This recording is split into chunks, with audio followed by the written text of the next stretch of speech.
नमस्कार दोस्तों, स्वागत है आपका हमारे यूट्यूब चैनल फैक्ट मास्टर में। दोस्तों, जैसा कि आप जानते हैं कि अभी बीएड अभ्यर्थियों की जो मीटिंग हुई थी सरकार के साथ, जिसमें सारे सचिव स्तर के अधिकारी बैठे थे और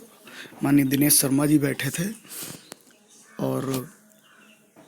बीएड टीटी अभ्यर्थियों का जो प्रतिनिधि मंडल था वो भी उसमें शरीक हुआ था। और चूंकि भारतीय जनता पार्टी पूर्ण रूप से कहती आई है कि बीएड अभ्यर्थियों की लड़ाई जो है बीजेपी की लड़ाई है और वो नियुक्ति आपको देंगे, लेकिन ये जो मीटिंग हुई है इसमें कुल मिलाकर के एक सरकार की तरफ से एक निर्णय देने की कोशिश की गई है, एक बताने की कोशिश की गई है कि आप क्या परीक्षा के लिए तैयार हैं, या आप आपका इस प्लेटफॉर्म से हम ऐसे करना चाहते हैं। उन्होंने एक मतलब डायरेक्ट तो नहीं, इनडायरेक्ट कहने की कोशिश की है कि आप लोग, चूंकि एनसीटी ने आपको वो दे दिया है और आप जो है यूपी टीईटी के लिए एलिजिबल हो गए हैं,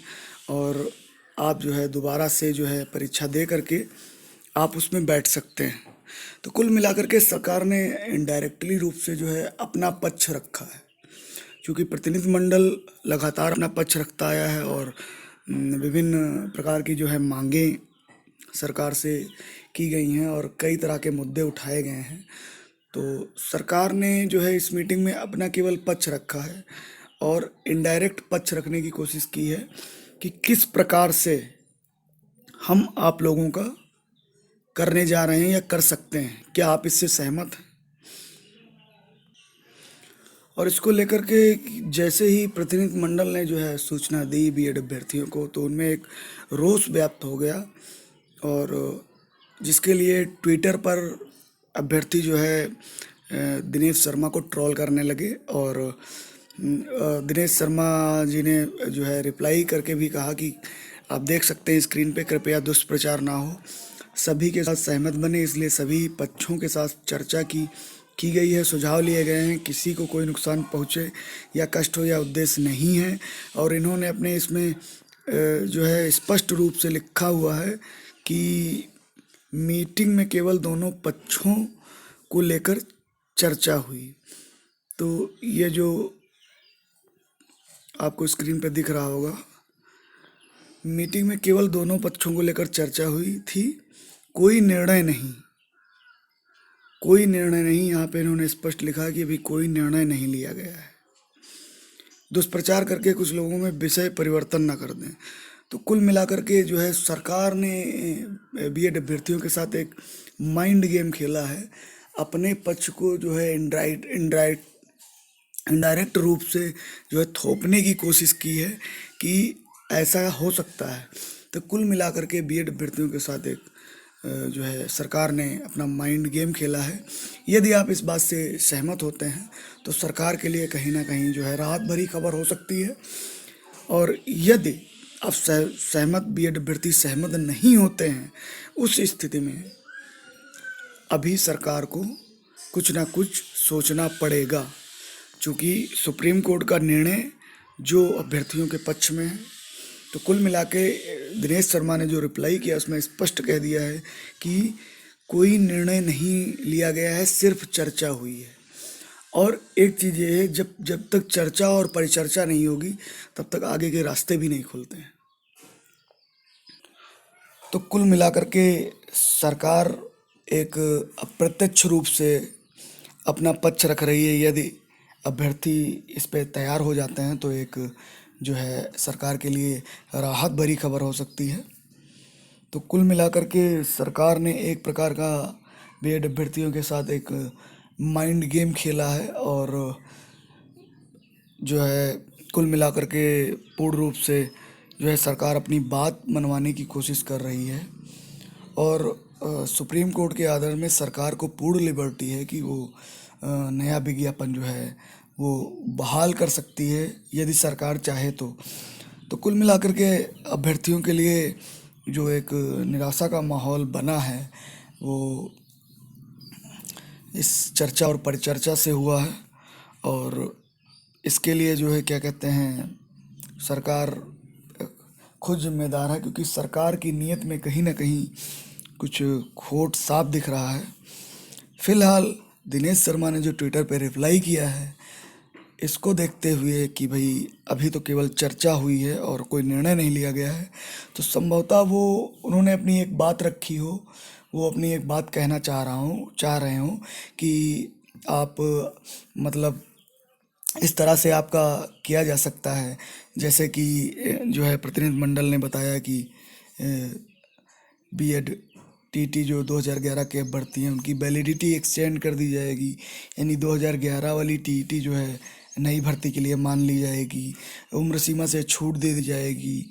और स्नातक का जो 45% है उसको मान लिया जाएगा, और पोस्ट ग्रेजुएट का, और बहुत सारी चीज़ें जैसे कि जो है जिनका एकेडमिक कम है तो वो कह रहे हैं कि जो लिखित परीक्षा होगी उस पर मेरिट बना दी जाएगी। तो बहुत तरह के उन्होंने जो है वो चीज़ें कही हैं, जो कहीं ना कहीं जो है अभ्यर्थियों का रुझान जो है वो जानने के लिए कि अभ्यर्थी वास्तव में क्या, ये अभ्यर्थियों का जो है क्या ये अभ्यर्थी जो है पूर्ण रूप से जो है हमारी बात मान सकते हैं या नहीं मान सकते हैं, इसके लिए उन्होंने कई तरह की बातें कही हैं, कई तरह की, कि 4-5 तरीके से संशोधन कर कर के आप जो है परीक्षा करा करके आप लोगों को नियुक्ति दे सकते हैं। आपके लिए 30 और 33% जो है पासिंग मार्क रखा जा सकता है। आपको जो है क्या कहते हैं, कई तरह की उन्होंने घुमाने फिराने की कोशिश की है, जो भी अधिकारी वहाँ पे बैठे हुए थे। तो कुल मिला करके स्थिति जो साफ हो रही हो ये है कि इतने सारे संशोधन एक साथ किए जा सकते हैं कि आपको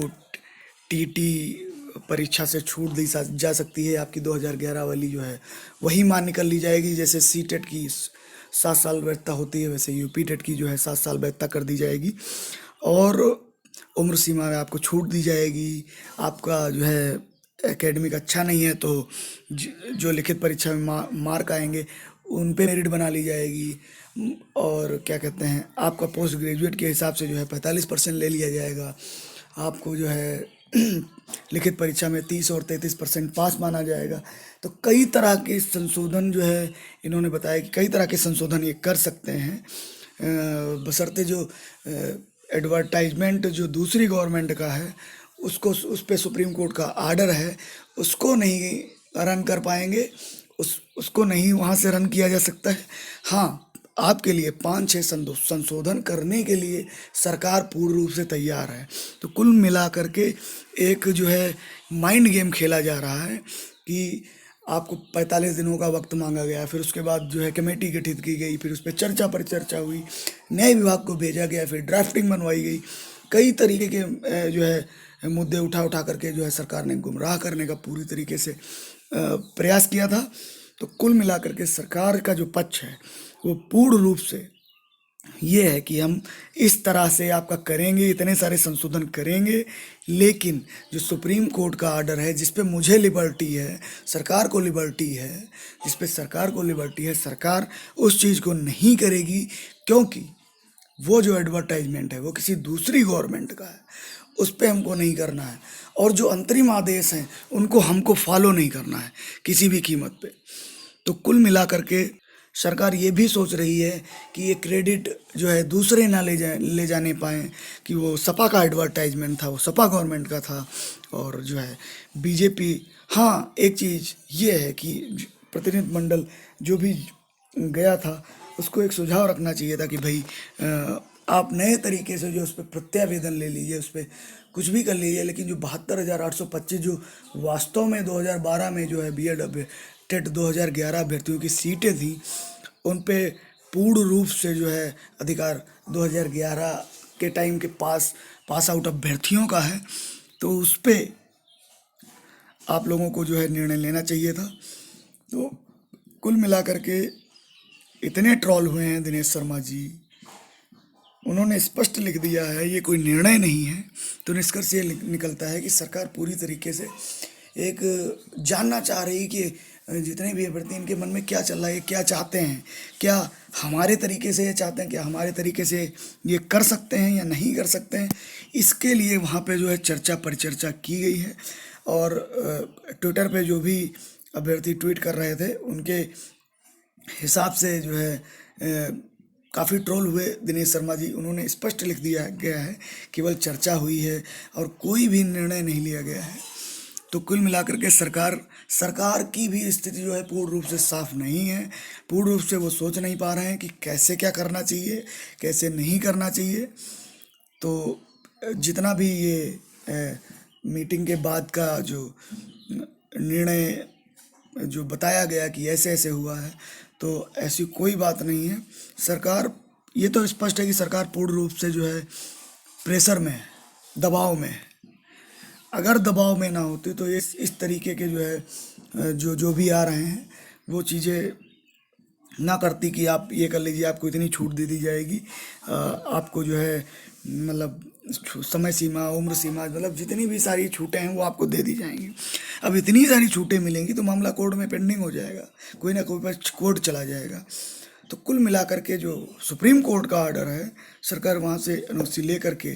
अपना जो है क्या कहते हैं एडवर्टाइजमेंट रन कर सकती है। अगर चाहे तो अंतरिम आदेश भी जो है पूर्ण कर सकती है। तो कुल मिलाकर के घुमाने फिराने की कोशिश की गई है, इसके अलावा कुछ नहीं।